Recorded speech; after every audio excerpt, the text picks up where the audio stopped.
আশ্চর্য হয়ে যাবে। হাই, আমার জীবনে ঘটে যাওয়া একটা সুবহানাল্লাহ বলেছিলাম, এটাও বাদ যায় নাই। আমার জীবনে ঘটে যাওয়া বিনা কারণে একজনকে ফাহিশা ভাষায় গালি দিয়েছিলাম, এটাও বাদ যায় নাই। হাই, আমি বেগানা নারীর দিকে ইচ্ছা করে তাকিয়েছিলাম, এটাও আমার বাদ যায় নাই। ক্ষুদ্র ক্ষুদ্র নেকি এবং গুনাহ মানুষ যখন দেখতে পারবে, বেশিরভাগ মানুষের গুনার নেকির চাইতে গুনার পরিমাণটা বেশি হবে, এটাই স্বাভাবিক কথা। বলে ঠিক না? আল্লাহ পাক বলেন, কোরআনুল কারীমে আল্লাহ মানুষকে বোঝানোর জন্য জুলুমাতের পথ থেকে, অন্ধকারের পথ থেকে মানুষকে আলোর পথে নেওয়ার জন্য আল্লাহ পাক নানাবিধভাবে আল্লাহ মানুষকে বোঝানোর চেষ্টা করেছেন। তার ওই ধারাবাহিকতায় আমি আল্লাহর কালাম থেকে গুরুত্বপূর্ণ সূরা সূরাতুল ইনফিতার, কোরআনুল কারীমের 114টি সূরার মধ্যে এই সূরার কর্মিক সংখ্যা হচ্ছে 82। কত নম্বর সূরা? এই 82 নম্বর সূরাতে আল্লাহ রাব্বুল আলামিন মানব জাতিকে সচেতন করার জন্য, মানুষকে আল্লাহ রাব্বুল আলামিন বোঝানোর জন্য আল্লাহ সূরা নাজিল করে বলেন, ইযাস সামাউ ফাতারাত ওয়া ইযাল কাওয়াকিবু তাযারাত ওয়া ইযাল বিহারু ফুজ্জিরাত ওয়া ইযাল কুবুরু বু'থিরাত আলিমাত নাফসুম মা قدمت وأخرت। الله أكبر। বলেন, নশ্বর এই পৃথিবীর ভবিষ্যতে পৃথিবীর অবস্থা কেমন হবে, যে পৃথিবীর জন্য, যে দুনিয়ার জন্য মানুষ পরকালকে ছেড়ে দিয়েছে, মানুষ পরকালের ফিকির ছেড়ে দিয়েছে, পরকালের ভয় যে দুনিয়ার জন্য মানুষ ছেড়ে দিয়েছে, আল্লাহ পাক এই দুনিয়াতে, এই দুনিয়ার ভবিষ্যৎ সম্পর্কে আল্লাহ সূরায় বলেন, ইযাস সামাউ ফাতারাত। মানুষ স্মরণ করো ওই দিনের কথা, যেদিন কিয়ামত হবে, যেদিন কি হবে, যেদিন কি হবে। ইযাস সামাউ ফাতারাত, যেদিন আসমানগুলো ভেঙে তছনছ হয়ে যাবে, আসমানকে গুটিয়ে নেওয়া হবে। নবী সাল্লাল্লাহু আলাইহি ওয়াসাল্লাম বলেছেন, জমিন থেকে প্রথম আসমানের দূরত্ব 500 বছরের রাস্তা। বলেন, জমিন থেকে প্রথম আসমানের দূরত্ব কত বছরের? পায়ে হেঁটে চলা, পায়ে হাঁটা, গাড়ির রাস্তা, বিমানের রাস্তা। এই জমিন থেকে প্রথম আসমান যত দূর, প্রথম আসমানের যে ছাদ আল্লাহ রাব্বুল আলামিন দিয়েছেন, এই ছাদটা পুরো মোটা, তত বড় বিশাল। আবার দ্বিতীয় আসমান থেকে তৃতীয় আসমান দূরত্ব এরকম, এরপরে তৃতীয় আসমানের ছাদটা মোটা ঠিক ততরূপ। সুবহানাল্লাহ।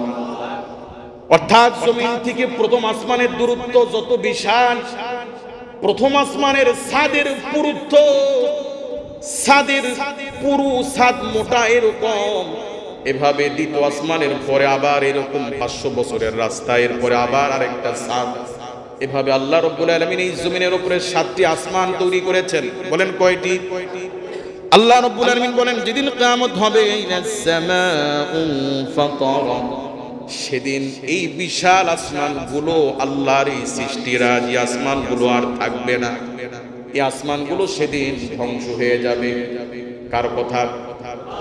কাল্পনিক কথা এগুলো না বাস্তবে হবে?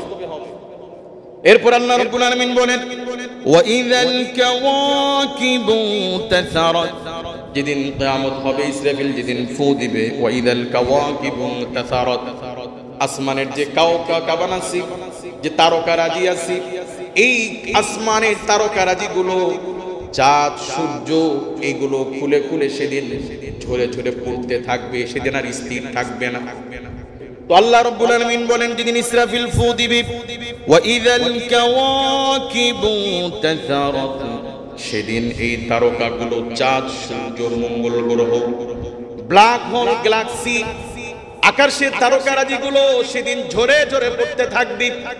চিন্তা করুন, এই ক্ষণস্থায়ী পৃথিবীতে যদি এরকম দৃশ্যমান হয়, দুনিয়ার মানুষের ঘর বাড়ি, জায়গা জমি, বিল্ডিং এর কি অস্তিত্ব থাকবে? অস্তিত্ব থাকবে?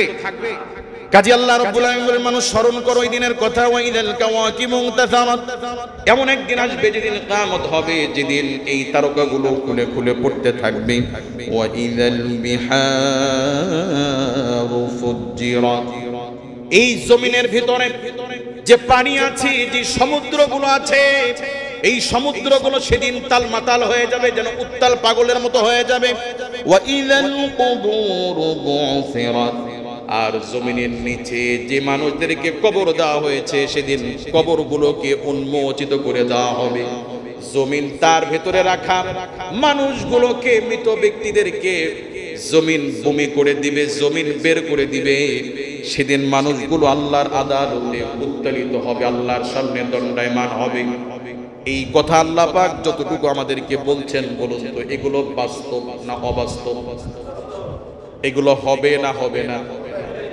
কাজী আল্লাহ রাব্বুল আলামিন বলেন, মানুষ আলিমাত নাফসুম মা কদ্দামাত ওয়া আখখারাত, সেদিন মানুষ আল্লাহর সামনে উত্তোলিত হওয়ার পরে আলিমাত নাফসুন, আলিমাত জানবে, নাফসুন মানুষ, মা কদ্দামাত সে তার দুনিয়াতে থাকা অবস্থায় সে তার আখিরাতের জন্য, তার সামনের জগতের জন্য সে কি প্রেরণ করেছে।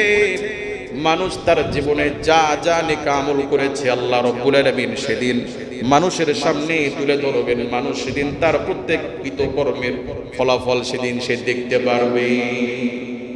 হাসরের মাঠে আল্লাহ পাক যখন মানুষকে উত্তোলিত করবেন, তখন সমস্ত মানুষ আলিমাত নাফসুম মা কদ্দামাত, মানুষ সে জানবে সে অগ্রে কি প্রেরণ করেছে। অর্থাৎ পৃথিবীর থেকে বিদায় নেওয়ার আগে, মৃত্যুর আগ পর্যন্ত মানুষ যা করেছে, তার জীবনের ক্ষুদ্র থেকে ক্ষুদ্র নেক আমল, ক্ষুদ্র থেকে ক্ষুদ্র গুনাহ পরিষ্কার ভাবে আল্লাহ পাক তার সামনে তুলে ধরবেন। এই তোমার আমল, কিচ্ছু বাদ যাবে না। আল্লাহ পাক কুরআনুল কারীমের সূরাতুল জিলজাল ইরশাদ করেছেন, ইয়াউমা ইযিন তুহাদ্দিসু আখবারাহা বিআন্না রাব্বাকা আওহা লাহা ইয়াউমা ইযিন ইয়াসদুরুন নাসু আশতাতা লিউরাউ আমালাহুম। আল্লাহ পাক প্রত্যেক মানুষের আমলনামা মানুষের সামনে তুলে ধরবেন, মানুষকে আল্লাহ দেখাবেন। লিউরাউ আমালাহুম, প্রত্যেক মানুষের আমল, সে কি পরিমাণ গুনাহ করেছে, কি পরিমাণ নেকির কাজ করেছে, সমস্ত নেকি এবং গুনাহ আল্লাহ পাক হাসরের মাঠে আমাদের সামনে তুলে ধরবেন। আমাদের সামনে কি করবেন? আল্লাহ রাব্বুল আলামিন বলেন, ফামান ইয়ামাল মিসকালা যাররাতিন খায়রান ইয়ারা, এক যাররা পরিমাণ দুনিয়াতে থাকা অবস্থায় কেউ যদি আল্লাহর জন্য এক যাররা পরিমাণ যদি নেক আমল করে, আল্লাহ পাক এই এক যাররা পরিমাণ নেক আমল সেদিন তার সামনে তুলে ধরবেন। ওমান ইয়ামাল মিসকালা যাররাতিন শাররান ইয়ারা, আল্লাহ পাক এক যাররা পরিমাণ নেক আমল মানুষের সামনে তুলে ধরবেন, আর তার জীবনে ঘটে যাওয়া এক যাররা পরিমাণ গুনাহ আল্লাহ পাক তার সামনে তুলে ধরবেন। কাজে আমাদের জীবনের যে সময় চলছে, যে সময় পার করছি, প্রত্যেকটা সময় আমাদের কাছে আল্লাহর দেওয়া একটা আমানত। এই সময় থাকতে থাকতে যে যত বেশি নেক আমল করতে পারবো তত আমাদের ভালো, যত গুনাহ করব তত আমাদের অকল্যাণ। কথা বলেন ঠিক কি না? মুআজ্জাজ হাজিরিন, তো হাসরের মাঠে আমরা যখন আল্লাহ পাকের সামনে উত্তোলিত হব, তখন সমস্ত মানুষ দেখতে পারবে মা কদ্দামাত, যে সে মৃত্যুর আগে কি প্রেরণ করেছে। পরে ইনশাআল্লাহ রাব্বুল আলামিন বলেন, মা কদ্দামাত ওয়া আখখারাত, আবার সে এটাও দেখতে পারবে দুনিয়াতে সে কি রেখে এসেছে। কি মানে খুব ইম্পর্টেন্ট একটি বিষয়, লক্ষ্য করে। আপনি দুনিয়া থেকে যাওয়ার আগ পর্যন্ত যা করেছেন, এটা মা কদ্দামাত, আপনি অগ্রিম প্রেরণ করেছেন। আপনি দুনিয়াতে থাকা অবস্থায় যা নেকি করেছেন, যা গুনাহ করেছেন, এটা আপনার অগ্রিম পাঠানো হয়েছে, এটা আপনার আমলে যোগ হয়েছে। চলে যাওয়ার পরেও কিছু ভালো এবং কিছু গুনাহ ওয়া আখখারাত, যা আপনি রেখে এসেছেন। রেখে গেছেন কি? রেখে গেছেন সম্পদ, রেখে গেছেন সন্তান, রেখে গেছেন কিছু কাজ, রেখে গেছেন মসজিদ, রেখে গেছেন সিনেমা হল। এই সদকায়ে জারিয়া হিসেবে আপনার কৃতকর্মের উপরে নির্ভর করে কিছু ব্যক্তি মৃত্যুর পরেও তার কবরে গুনাহ যেতে থাকবে তার কৃতকর্মের কারণে। আবার কিছু ব্যক্তির তার কর্মের কারণে যা সে অগ্রিম প্রেরণ করে নাই, মৃত্যুর আগে প্রেরণ করে নাই, তারপরও তার কবরে যেতেই থাকবে। সেগুলো কি? যেমন একজন ব্যক্তি মসজিদ নির্মাণ করেছে। কি নির্মাণ করেছে? তার নির্মিত মসজিদে, তার দান করা মসজিদে যত ব্যক্তি নামাজ পড়বে সদকায়ে জারিয়া হিসাবে যুগের পর যুগ কিয়ামত পর্যন্ত আল্লাহর এই ঘরে মসজিদে যত নেকির কাজ হবে, মানুষ তাসবিহ পড়বে, জিকির করবে, দিনী আলোচনা হবে, নামাজ পড়বে, সমস্ত নেকির সওয়াব সদকায়ে জারিয়া হিসেবে ওয়া আখরা যা সে রেখে গিয়েছিল, এই রেখে যাওয়া সম্পদ, রেখে যাওয়া তার জমি তাকে নেকি দিতেই থাকবে। কাজেই মৃত্যুর আগে যা সে আগে পাঠিয়ে দিয়েছে এটাও তাকে দেখানো হবে। আর আখিরাত যা সে রেখে এসেছিল, তার রেখে আসা সম্পদ, তার রেখে আসা আমানত সন্তান কি করেছে, এই ভালো মন্দের উপরে বিচার করে তার রেখে আসা ও আখিরাত যা সে রেখে গিয়েছিল এটাও তাকে হয়তো নেকি দিবে অথবা গুনাহ দিবে। আমি কি বুঝাইতে পারছি? একজন ব্যক্তি সিনেমা হল বানিয়ে মৃত্যুবরণ করেছে। সিনেমা হল বানিয়ে কি করছে? এই সিনেমা হল বানিয়ে মৃত্যুবরণ যখন সে করেছে, মনে করুন, বোঝানোর জন্য বলছি, তার গুনার অবস্থা হয়তো এমন ছিল যে এই মসজিদ সমপরিমাণ, বোঝানোর জন্য এই মসজিদ সমপরিমাণ, মনে করুন একজন লোক গুনাহ করছে, এরপরে সে মারা গেছে, কিন্তু তার গুনাহ করেছে, মৃত্যুর সময় গুনার পরিমাণ ছিল মসজিদ সমান, কিন্তু এই লোক মৃত্যুবরণ করার আগে একটা সিনেমা হল নির্মাণ করেছিল। কি নির্মাণ করেছে? একটা ক্যাসিনো নির্মাণ করেছে, একটা মদের বার নির্মাণ করেছে।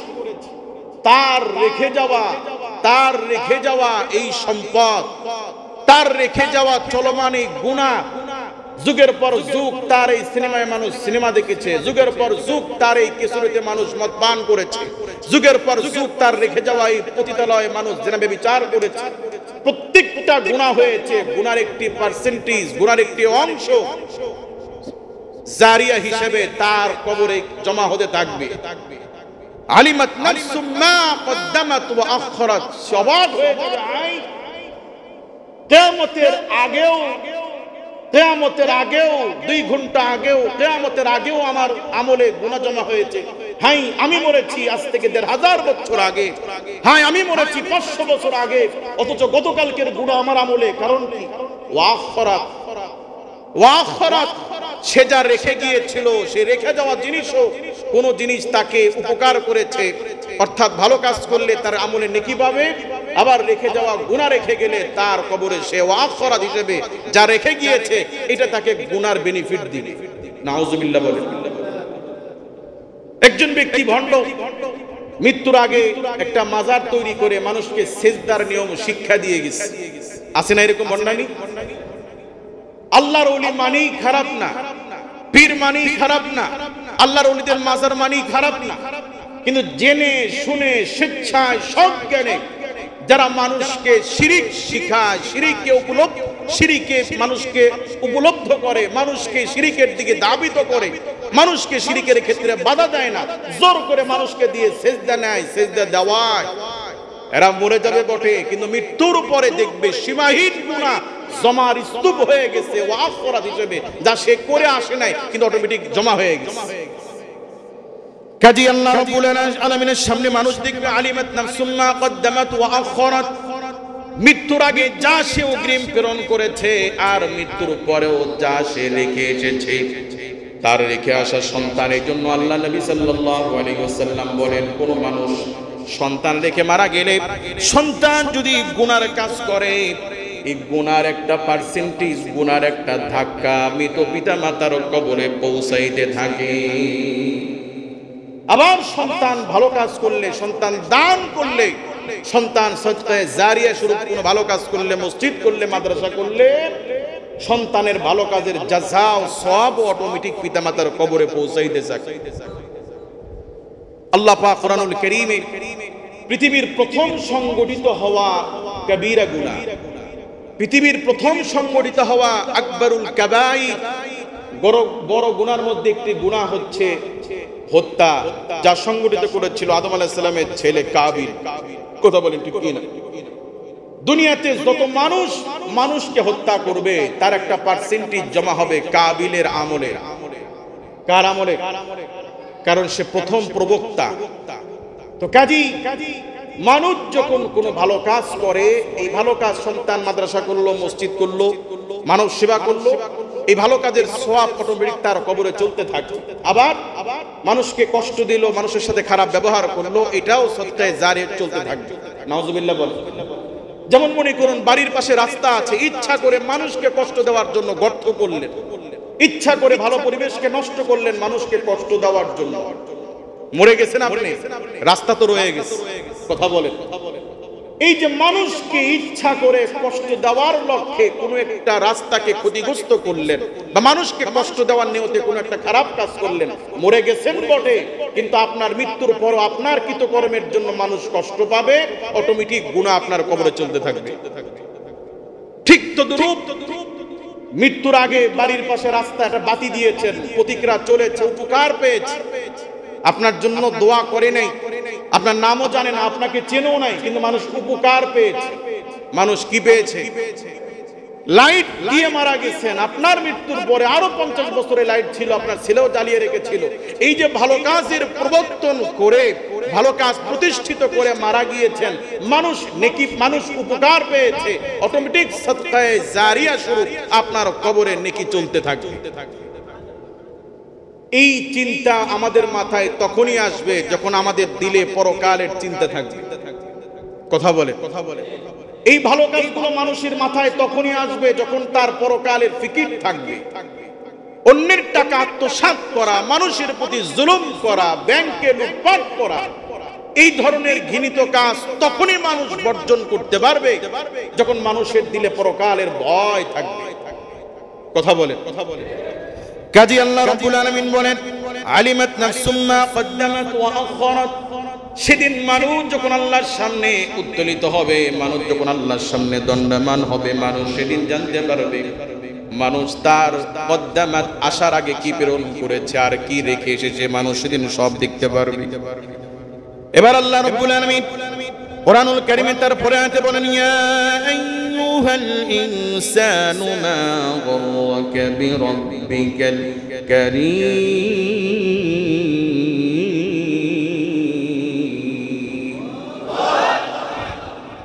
মানুষগুলো আশ্চর্য হয়ে যাবে, হাই আমার জীবনে ঘটে যাওয়া একটা সুবহানাল্লাহ বলেছিলাম, এটাও বাদ যায় না। আমার জীবনে ঘটে যাওয়া বিনা কারণে একজনকে ফাহিশা ভাষায় গালি দিয়েছিলাম, এটাও বাদ যায় নাই। হায় আমি বেগানা নারীর দিকে ইচ্ছা করে তাকিয়েছিলাম, এটাও আমার বাদ যায় নাই। ক্ষুদ্র ক্ষুদ্র নেকি এবং গুনাহ মানুষ যখন দেখতে পারবে, বেশিরভাগ মানুষের গুনার নেকির চাইতে গুনার পরিমাণটা বেশি হবে, এটাই স্বাভাবিক। কথা বলে ঠিক না?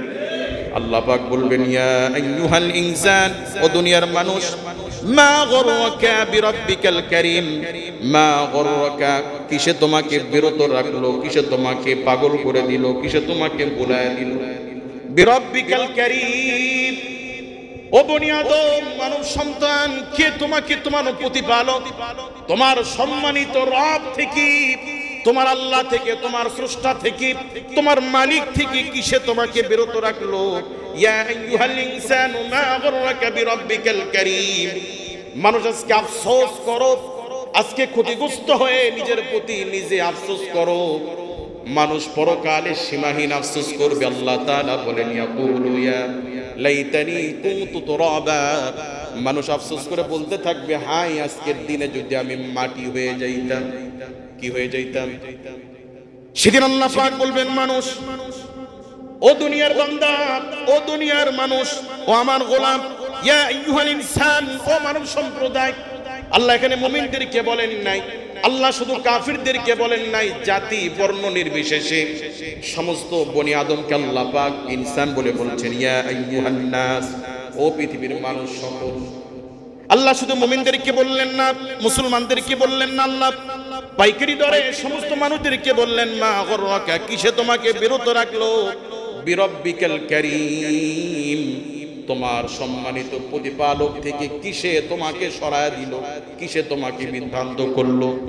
অথচ আল্লাযী খলাকাকা ফাসাওয়াকা ফাআদালাক, আল্লাযী যিনি খলাকাকা তোমাকে সৃষ্টি করেছেন, ফাসাওয়াকা সুশোভিত করেছেন, ফাআদালাক তিনি তোমাকে সামঞ্জস্যপূর্ণ করেছেন, সুশোভিত করে তোমাকে সৃষ্টি করেছেন। যে আল্লাহ তোমাকে সুশোভিত করলেন, সুন্দর করে তৈরি করলেন, ফি আইয়ি সূরাতিন মা শাআ রাক্কাবাক যিনি তার ইচ্ছা মতো তার পছন্দ মতো তোমার চেহারা বানিয়েছিলেন, তোমাকে সৃষ্টি করেছিলেন। গোলাম কিসে তোমাকে তোমার প্রতিপালক থেকে তোমাকে সরায় নিয়েছিল, কিসে তোমাকে বিভ্রান্ত করেছিল? হাসরের মাঠে এইভাবে আল্লাহ পাক মানুষদেরকে ধিক্কার দিবেন। আচ্ছা, আল্লাহ তাআলা ভবিষ্যতে কি বলবেন? এইটা কোরআনুল কারীমে আলোচনা আল্লাহ কি জন্য করেছেন বলেন? এই জন্য করেছেন যেন আমরা সতর্ক হই, যেন আমরা কি হই, পরকালের বিভীষিকাময় সময়ে কি হবে, পরিস্থিতি কি দাঁড়াবে, এই চিত্রগুলো আল্লাহ তাআলা বিভিন্ন সূরায় বিভিন্ন আয়াতে আল্লাহ আলোকপাত এই জন্য করেছেন যেন আমরা সচেতন হই, যেন আমরা ফিরে আসি, যেন আমরা বুদ্ধিমানের মতো কাজ করি। কথা বলেন ঠিক কি? সম্মানিত হাজিরিন, আল্লাহ রাব্বুল আলামিন বলেন, আল্লাযী খলাকাকা ফাসাওয়াকা ফাআদালাক তিনি তোমাদেরকে সৃষ্টি করেছেন, তিনি তোমাদেরকে সুশোভিত করেছেন। আল্লাহ পাক আমাদেরকে সুন্দর করে বানিয়েছেন। বলুন তো, আমাদেরকে সৃষ্টি যিনি করেছেন তিনি কে? শুধু সৃষ্টি করেন নাই, আল্লাহ আমাদেরকে সুশোভিত করেছেন সুন্দরভাবে, যেখানে যা প্রয়োজন আল্লাহ তাআলা দিয়েছেন। কথা বলেন ঠিক কি না? একজন মানুষের সব সুন্দর চেহারা, ফর্সা, গঠন, ফিগার, উচ্চতা, মাথার চুল নাই, ভাল লাগবে? শুধুমাত্র চুল না থাকার কারণে একটা মানুষকে কি পরিমাণ পরিবর্তন দেখা যায়। কথা বলেন ঠিক কি না? আল্লাহ পাক মানুষকে যে মাথা দিয়েছে, আমরা অনেক সময় রাস্তাঘাটে দেখি অনেক মানুষ সাহায্য চায়, অনেক সন্তানের মাথা অনেক বড়, দেখা যায় না? বলুন তো, মাথা স্বাভাবিকের চাইতে অস্বাভাবিক যদি বড় হয় দেখতে কি ভালো লাগে? আবার এই মাথা আমাদেরকে আল্লাহ যা দিয়েছেন এটা যদি তার চেয়ে ছোট হতো আরো, তাহলে কি ভালো লাগতো? অর্থাৎ মানুষের হিউম্যান বডির এই শরীরের সাথে সুন্দর হওয়ার জন্য, সুশোভিত হওয়ার জন্য মাথার আকৃতি যতটুক দরকার, যতটুক বড় হওয়া দরকার, আল্লাহ পাক নিজ কুদরতি বলে আল্লাহ মানুষের দেহের স্ট্রাকচার, মাথাকে আল্লাহ ঠিক ওই রকম করেছে। এর চেয়ে বড় হলেও খারাপ লাগতো, এর চেয়ে ছোট হলেও খারাপ লাগতো। কথা বলে? একজন মানুষের সব আছে কিন্তু চোখ খুলতে পারে না, চোখের পাতা বন্ধ, অন্ধ, কতটা দেখতে খারাপ দেখায়। কথা বলেন ঠিক কি না? চোখ খুলতে পারি মনে হয় একজন মানুষের সৌন্দর্য বেড়ে গিয়েছে, চোখ বন্ধ তো মনে হয় তার অর্ধেক সৌন্দর্য ঢাকা পড়েছে। কথা বলে? মানুষের সব আছে, সামনে দুই তিনটা দাঁত নাই, দেখতে কতটা ভিন্ন রকম দেখায়। কথা বলে? কাজী মানুষকে সুন্দর হওয়ার জন্য তার মাথা যেমন হওয়া দরকার, মানুষকে দেখার জন্য তার চোখ যেমন হওয়া দরকার, মানুষকে সুন্দর হওয়ার জন্য তার নাক যতটা সুন্দর হওয়া দরকার, এই নাক যদি অস্বাভাবিক আর 2-3 ইঞ্চি লম্বা হতো দেখতে বিশ্রী লাগতো, এই নাক যদি আর আধা ইঞ্চি যদি নিচে থাকতো, দাবানো থাকতো, দেখতে বিশ্রী লাগতো। কথা বলে ঠিক কি না? রব বুঝাচ্ছেন, গোলাম আল্লাযী খলাকাকা ফাসাওয়াকা ফাআদালাক যিনি তোমাকে সৃষ্টি করেছেন আর সুশোভিত করেছেন, সামঞ্জস্যপূর্ণ করেছেন, সৌন্দর্যমণ্ডিত করেছেন। মা গররাকা বিরাব্বিকাল কারীম মানুষ কি করে পারলে তোমার রবকে তুমি ভুলে যাইতে? কে বুঝাচ্ছে? আচ্ছা, আল্লাহর কি ঠেকা পড়ছে আমাদেরকে বোঝানোর জন্য? আমরা সবাই মসজিদে আসলে আল্লাহর কোনো ঠেকা আছে? আল্লাহর কোনো লাভ আছে? এই নামাজ ধুই আল্লাহ পানি খাবেন? এই নামাজ আমরা যদি না পড়ি, মসজিদকে ছেড়ে দিই, আল্লাহর কোনো ক্ষতি আছে? তারপরেও রব আমাদেরকে বোঝাচ্ছেন, গোলাম গোলাম ইয়া আইয়ুহাল ইনসানু মা গররাকা বিরাব্বিকাল কারীম কিসে তোমাকে তোমার প্রতিপালক থেকে তোমাকে সরায়া দিল, কিসে তোমাকে বিভ্রান্ত করলো, কিসে তোমাকে তোমার রব থেকে দূরে সরায়া দিয়ে গেল। অথচ প্রতিদিন আমি আল্লাহ পাক আমাকে স্মরণের জন্য উচ্চ কণ্ঠে মুয়াজ্জিনের আযান প্রচারিত করেছিলাম, আল্লাহু আকবার, আল্লাহ সবচেয়ে বড়। সবচেয়ে বড় কি? ব্যবসা বাণিজ্য চাকরি মা বাবা, স্ত্রী, সন্তান, পরিবার, সমাজ, রাষ্ট্র যা আছে, যত ব্যস্ততা আছে, যত কাজ আছে, যত গুরুত্বপূর্ণ জিনিস আছে, সবচেয়ে বড় আল্লাহ। সবচেয়ে বড় কি? এটা তোমাকে স্মরণ করে দেওয়ার জন্য, এটা তোমাকে বুঝানোর জন্য পৃথিবীতে যেদিন এসেছিলে সেদিন সবার আগে সর্বপ্রথম তোমার কানে এই কথাই আগে দেওয়া হয়েছিল, আল্লাহু আকবার, আল্লাহ সবচেয়ে বড়। আল্লাহ কি? কাজী যে আল্লাহ সবচেয়ে বড়, তোমাকে পৃথিবীতে আসার পরে ডান কানে আজান, বাম কানে একামতের মাধ্যমে আমি আল্লাহ তোমার কানে দাওয়াত পৌঁছে দিয়েছি। তারপরেও যেন তুমি বিভ্রান্ত না হও, আমি আল্লাহ নবী রাসূল পাঠিয়েছি। এরপরেও যেন তুমি বিভ্রান্ত হতে না পারো, আসমানি কিতাব পাঠিয়েছি। তারপরেও যেন বিভ্রান্ত হতে না পারো, যুগে যুগে দাঈ ইলাল্লাহ, ইসলামের খাদিম দিয়ে, আলেম ওলামাদেরকে দিয়ে তোমাদের কানে পৌঁছে দিয়েছি। এরপরও ইয়া আইয়ুহাল ইনসানু মা গররাকা বিরাব্বিকাল কারীম, মানুষ কিসে তোমাকে তোমার রব থেকে দূরে সরায় দিল? শুধু দাঁতের ব্যথার কারণে, দাঁতে মরণ বিধি ক্যান্সার হয়েছে, জিহ্বায় ক্যান্সার হয়েছে, শরীরের রক্তে ক্যান্সার ধরা পড়েছে, হার্টের রগের ভিতরে ব্লক হয়েছে। এই সমস্ত ক্ষুদ্র ক্ষুদ্র অঙ্গের ক্ষুদ্র ক্ষুদ্র চিকিৎসার জন্য মানুষ লক্ষ লক্ষ টাকা ঢেলে দিচ্ছে। কথা বলে ঠিক কি না?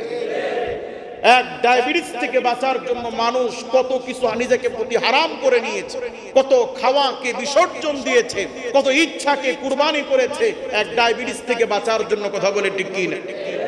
আমি আল্লাহ তোমাকে কতদিন সুস্থ রাখলাম। এক হার্টের জন্য মানুষ লক্ষ লক্ষ টাকা খরচ করে ব্যর্থ, সুস্থ হতে পারেনি। মাথার যন্ত্রণার পিছনে মানুষ টাকা ঢালতে ঢালতে দেশ বিদেশ ডাক্তার খাওয়া শেষ, এরপর ডাক্তার রোগ ধরতে পারে না। বুকের ভিতরে ব্যথা হয়, লক্ষ লক্ষ টাকা খরচ করে ডাক্তার রোগ নির্ণয় করতে পারে না। সবই তো ঠিক আছে, কেন সমস্যা আমাদের বুঝে আসে না? বলেন এমনটা হয় কি হয় না? আল্লাহ পাক আমাদেরকে সুস্থ বানিয়ে পৃথিবীতে পাঠালেন, হাত দিলেন, পা দিলেন, জবান দিলেন, আল্লাহ সুস্থ রাখলেন। এরপরও শুকরিয়া, তানাজান হলে নামাজ পড়বো, আমি মসজিদে আসতে পারি। কথা বলে, এই কথা বলার উদ্দেশ্য এই যে গত জুমায় আমাদের যে আলোচ্য বিষয় ছিল যে সচক্ষে আল্লাহর কুদরত, যে সরকার বিদায় নিয়েছে, এই সরকার থেকে আমাদের শিক্ষণীয় বিষয় হলো যে আল্লাহ পাক এটার দ্বারা আমাদেরকে একটা বুঝালেন যে আল্লাহর কুদরত, আল্লাহ কি না করতে পারে, যা কেউ চিন্তাও করতে পারে না, আল্লাহ তার চেয়ে বেশি কিছু করতে পারেন। কথা বলেন। গত জুমায় আমরা বিস্তারিত আলোচনা করেছিলাম নমরুদ, ফিরাউন, সাদ্দাদের কথা। আল্লাহর ঘর কাবা, শামের বাদশা আবরাহা যখন দেখলো মানুষ বিভিন্ন প্রান্ত থেকে মক্কায় আসে আল্লাহর ঘরে তাওয়াফ করার জন্য, মানুষ কোথায় আসে? মক্কায় আসে। তো শামের বাদশা আবরাহা মানুষ যখন ক্ষমতা পায় আর বিত্তশালী হয়, তখন সে মনে করে সে আর স্বাভাবিক মানুষ না, সে যেন অস্বাভাবিক। কথা বলেন ঠিক কি না?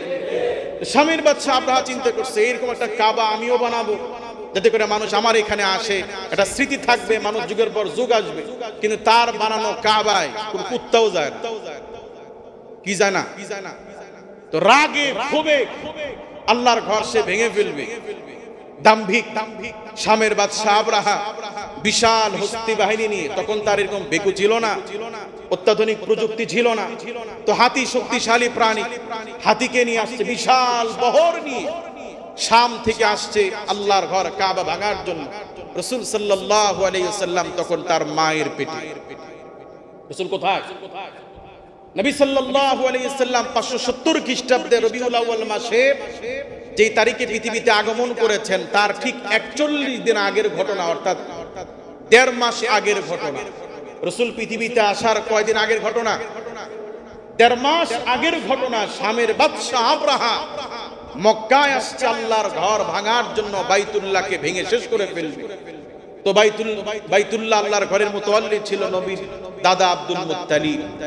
অসহায় এক বৃদ্ধ মানুষ, তিনি সংবাদ পেয়ে এটাকে প্রতিরোধ করবেন কি করে প্রতিরোধ করবেন? মক্কাবাসীর তো রাষ্ট্রীয় ক্ষমতা তার হাতে নাই, সম্পদ নাই, টাকা পয়সা নাই, ধন দৌলত নাই, অস্ত্র নাই। তো হাতি বাহিনীকে বাধা দেবে কিভাবে? তো অসহায় বাইতুল্লাহর মুতাওয়াল্লি আব্দুল মুত্তালিব আল্লাহর ঘরের সামনে দাঁড়ায় আল্লাহর কাছে সুবুদ্ধ করে দিন, আল্লাহ ঘর তো আপনার, আল্লাহ আমি অসহায়, আমার সীমার বাহিরে, আল্লাহ আমার পক্ষে হস্তি বাহিনীকে বাধা দেওয়া, আপনার ঘর রক্ষা করার সামর্থ্য আমার নাই, আল্লাহ আমি অসহায়, আল্লাহ আমি বৃদ্ধ মানুষ, আল্লাহ আমি আপনার ঘরের জিম্মাদারিত্ব, আপনার ঘরের রক্ষণাবেক্ষণের দায়িত্ব, আল্লাহ এই মুহূর্তে আমি আপনার হাতে অর্পণ করলাম, আল্লাহ আপনি আপনার ঘর আপনি নিজ কুদরতি ভাবে আপনি হেফাজত করুন। ইতিহাস সাক্ষী আল্লাহ রাব্বুল আলামিন সূরাতুল ফিল নাজিল করে বলছেন, আলাম তারা কাইফা ফাআলা রাব্বুকা বিআসহাবিল ফিল আলাম ইয়াজআল কাইদাহুম ফি তাদলিল ওয়া আরসালা আলাইহিম তায়রান আবাবিল। ও রাসূল আপনি কি দেখেন নাই, রাসূল আপনি কি শোনেন নাই, রাসূল আপনি কি জানেন না, রাসূল আপনি কি দেখেন নাই, শামের বাদশা আবরাহা জালিমের গোষ্ঠী আমার ঘর ভাঙার জন্য যখন কাবার চত্বরে এসেছিল হস্তি বাহিনী নিয়ে, আমি আল্লাহ পাক কি করেছি, ওয়া আরসালা আলাইহিম তায়রান আবাবিল, আমার ঘরের হেফাজতের জন্য আমি ফেরেশতা পাঠাই নাই, বিশাল জিন বাহিনী পাঠাই নাই, আমি আসমান থেকে ছোট্ট ছোট্ট পাথর দিয়ে আমি পাখিকে পাঠিয়েছি, আবাবিল পাখিকে পাঠিয়েছি, ছোট্ট ছোট্ট কঙ্করের আঘাতে, পাথরের আঘাতে, ফাজআলাহুম কাআসফিম মাকুল, গরু ছাগল ঘাস চাবিয়ে চাবিয়ে ঘাসের অস্তিত্ব যেমন বিলীন করে দেয়, কোন জিনিস ব্লেন্ডার করার পরে সেই জিনিস যেমন অস্তিত্বহীন হয়ে যায়, আমি আল্লাহ পাক ছোট্ট ছোট্ট পাথর দিয়ে, আবাবিল পাখি দিয়ে বিশাল হস্তি বাহিনীকে আমি ধ্বংস করে আমার ঘরকে আমি হেফাজত করেছি। হেফাজত করছেন কে? ফেরেশতা পাঠায়া, বিশাল জিন পাঠায়া, ক্ষুদ্র পাথর আর ক্ষুদ্র পাখি দিয়ে, সুবহানাল্লাহ বিহামদি। কাজী এগুলো আল্লাহর নিদর্শন, এগুলো কি? তবে এই জন্য বলছিলাম, বিগত সময় বিভিন্ন সময় দেশে আন্দোলন হয়েছে, কিন্তু এবারে আন্দোলন ছিল ভিন্ন, মানুষ মরে কিন্তু সরে না, গুলি খায় মরে, আরেকজন এসে সামনে দাঁড়ায়। এই যে মানুষের যে হিম্মত, এই সাহস যিনি দিয়েছেন বলুন তিনি কে? আল্লাহর সাহায্য ছাড়া, আল্লাহর সাহায্য ছাড়া নিরস্ত্র মানুষগুলো গুলির সামনে এভাবে বুক পেতে দাঁড়ানো সম্ভব ছিল না। কথা বলেন ঠিক কি? কাজী এই ঘটনা চক্ষুষ চোখের সামনে আল্লাহর এক কুদরত, এটা দেখার পরেও যদি আমার আত্মা প্রকম্পিত না হয়, এটা দেখার পরেও আজান শুনে আমি যদি নামাজে না আসি, বুঝতে হবে আমি তাদের চাইতে বড় জালিম। কথা বলেন। কাজে আমরা আল্লাহকে ভয় করব ইনশাআল্লাহ। সুস্থ আছি, আমার হার্ট আমাকে সরি বলতে পারে যে আমার পক্ষে সম্ভব না, আমি ব্লক হয়ে গেলাম, সম্ভব কি না? সুস্থ আছি, হঠাৎ পাগল হয়ে গেছি মাথা গরম হয়ে, সম্ভব কি না? সুস্থ আছি, রাস্তায় চলতেছি, হঠাৎ যে গাড়িতে চলছি, গাড়ি অ্যাক্সিডেন্ট করে আমি মরে যেতে পারি কি পারি না? কাজে প্রত্যেকটা মুহূর্ত আমরা আল্লাহর দয়ার ভিখারি, প্রত্যেকটা মুহূর্তে আমরা একটা বিপদের মধ্যে আছি। এই বিপদগুলো থেকে যিনি আমাদেরকে রক্ষা করতে পারেন, জোরে বলুন তিনি কে? প্রত্যেকটা বিপদের মুহূর্তে আমরা যার কাছে সাহায্য চাই, বলুন তিনি কে? অভাবে পড়লে যার কথা মনে পড়ে তিনি কে? চাকরি চলে গেলে যার কথা মনে পড়ে তিনি কে? স্ত্রী সন্তান কষ্ট দিলে, প্রতারণা করলে, কষ্ট পেলে যার কথা মনে পড়ে তিনি কে? মানুষ অত্যাচার করলে, জুলুম করলে, অধিকার থেকে বঞ্চিত করলে যার কথা মনে পড়ে, যার কাছে সাহায্য চাই তিনি কে? কাজী আল্লাহ ছাড়া তো আমার অস্তিত্ব নাই, আল্লাহ ছাড়া তো আমি এক মুহূর্তে চলতে পারবো না। কাজী সেই আল্লাহকে আমি কি পরিমাণ আল্লাহর ব্যাপারে জানার পরেও আজান হওয়ার পরে নামাজ না পড়ে বসে থাকি, আজান হওয়ার পরে দেখছি আজান হচ্ছে, এরপর ইচ্ছা করে নামাজ না পড়ে শুয়ে থাকি। আমার আত্মা, আমার কলিজা কত বড়, আমার কলিজা কত বড়! কিসে তোমাকে তোমার প্রতিপালক থেকে তোমাকে দূরে সরায় দিয়ে আমি অসহায়। কেউ যদি আমাকে বলে, আপনাকে বলে যে এইদিকে বড় তো আমার একটা 10 তলা বিল্ডিং আছে, তোমাকে দায়িত্ব দিলাম 5 তলা পর্যন্ত তোমাকে দিয়ে দিলাম, তুমি খাও, ভাড়া দিয়ে খাও, আর আমার এই বাড়ি দেখাশোনা করো। বলুন তো এই মালিক যদি রাত 2টার সময় ফোন দেয় যে এখন বিশ্বেরোটা আসো, এই লোক যাবে কি না? কেন যাবে? যে সে আমাকে অনুগ্রহ করেছে, সে আমাকে দয়া করে 5টা ফ্ল্যাট আমাকে হাদিয়ে দিয়েছে, এই কৃতজ্ঞতায় কয়েকটা বিল্ডিং, কয়েকটা পয়সা, কয়েকটা বেতন পাই বলে রাত নাই, দিন নাই, গরম নাই, শীত নাই, নিজের ইচ্ছার বিরুদ্ধে অন্যের কারখানায়, অন্যের কর্মস্থলে কাজ করি কিছু টাকার জন্য।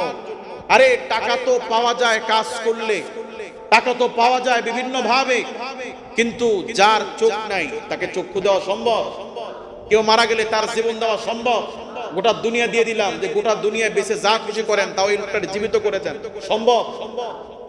কাজী যেটা সম্ভব না সেটা যে আল্লাহ পাক করে দিয়েছেন, আমাকে আল্লাহ অস্তিত্ব দিয়েছেন, হায়াত দিয়েছেন, যে আল্লাহ আমাকে সুস্থ রেখেছেন, যে আল্লাহ জবান দিয়েছেন, যে আল্লাহ হাত দিয়েছেন, পা দিয়েছেন, কান দিয়েছেন, সে আল্লাহর জন্য যদি 5 ওয়াক্ত নামাজ পড়তে না পারি তা আমি তো অধম, আমি তো নিমুখ হারাম। কথা বলে ঠিক কি?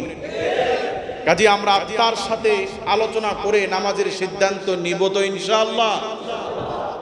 আল্লাহ আমাদেরকে তৌফিক দান করুন। আল্লাহ আপনাদেরকে দেখছেন, ফাইনা তাযহাবুন, গোলাম তুমি কোন দিকে যাচ্ছ? ফাইনা তাযহাবুন, আমার বান্দারা কোন দিকে যাচ্ছ? আলাম নাজআল লাহু আইনাইন, যে চোখ দিয়ে দেখো, চোখটাকে আমি আল্লাহ পাক দিই নাই। ওয়া লিসানা ওয়া শাফাতাইন, যে জবান দিয়ে কথা বলো, জবানকে আমি দেই নাই। কার কথা? কাজী চোখের শুকরিয়া তান, জবানের শুকরিয়া তান, হাত পায়ের শুকরিয়া তান। আমরা যত কষ্ট হোক আল্লাহর জন্য নামাজ পড়বো তো ইনশাআল্লাহ, পড়বো তো ইনশাআল্লাহ। আল্লাহ আমাদেরকে এই আলোচনা থেকে শিক্ষা নিয়ে আমাদেরকে পরিবর্তন হবার তৌফিক সুযোগ আল্লাহ পাক দান করুন। ওয়া আখির